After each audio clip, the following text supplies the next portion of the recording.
महामाया दाई तोर जसला गाथौ दाई गाँव के महामाया दाई तोर जसला गाथौ दाई सुन लेना हमरो गुहार माता नौ दुर्गा रूप धर के आए महामाया दाई नौ दुर्गा रूप धर के आए महामाया दाई नौ दुर्गा रूप धर के आए।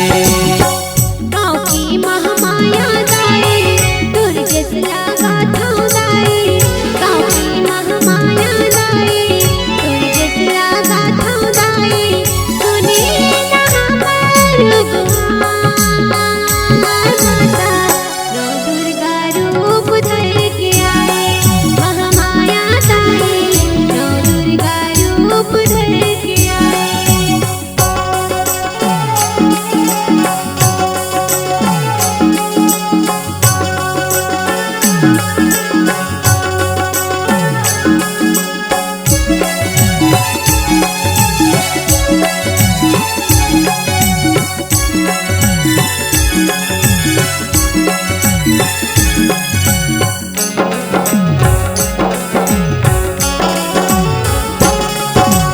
चैत कुंवर नवरात परब माँ जग जेवार बुआते दाई जग जेवार बुआते जगमग जगमग ज्योत जलत है घी के दिया जला के दाई घी के दिया जला के।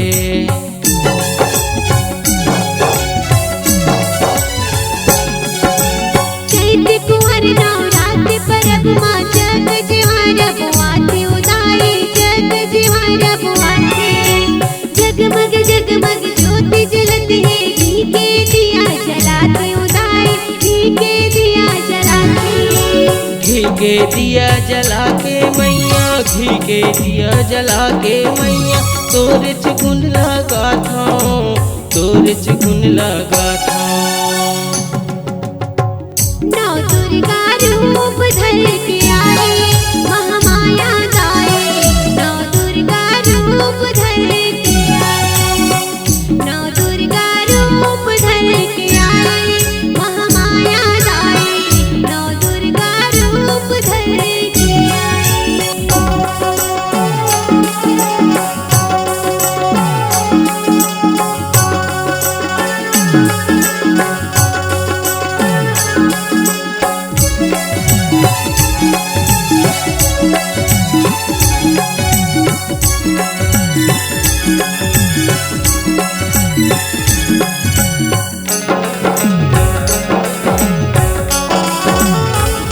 दूर दूर ले सब भक्तन मन तोर सेवा बर आते दाई तोर सेवा बर आते फूल पान नरियल ल चढ़ा के तोला हम मनाथन दाई तोला हम मनाथन।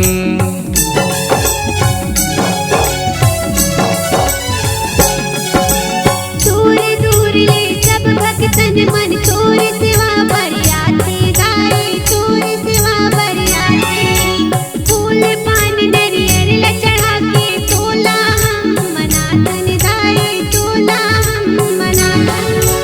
चुनरी सब सिंगार चढ़ा के चुनरी सब सिंगार चढ़ा के चरण ममाथ नवाओ दाई चरण ममाथ नवाओ।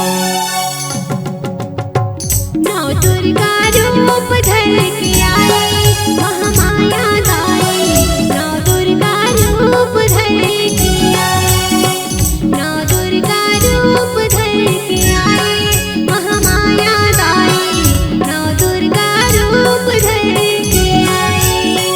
गाँव के महामाया दाई तोर जसला गाथौ दाई गाँव की महामाया दाई तोर जसला गाथौ दाई सुन लेना हमरो गुहार माता नौ दुर्गा रूप धर के आए महामाया दाई नौ दुर्गा रूप धर के आए महामाया दाई नौ दुर्गा रूप धर के आए महामाया दाई नौ दुर्गा रूप धर के आए महामाया दाई नौ दुर्गा दुर्गा रूप धर के आए।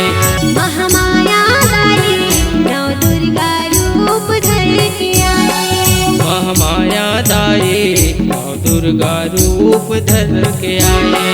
महामाया दाई नौ दुर्गा रूप धर के आए। महामाया दाई नौ दुर्गा रूप धर के आए। महामाया